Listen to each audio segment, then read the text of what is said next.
So our explorers come from all walks of life.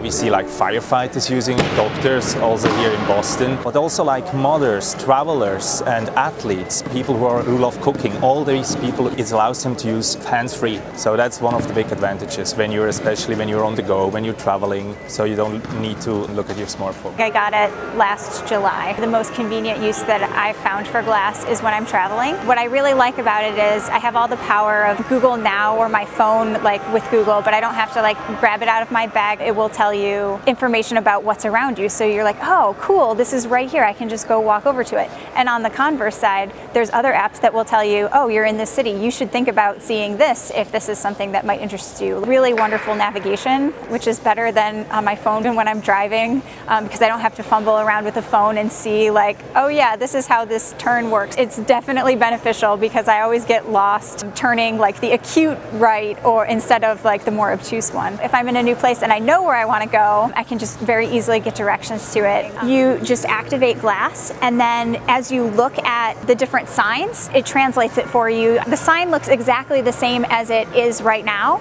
And the same font, everything, and it will just say in your language like what it means. So it's really nice. My least favorite feature is like the web browsing capabilities. If you're Googling, it's fine.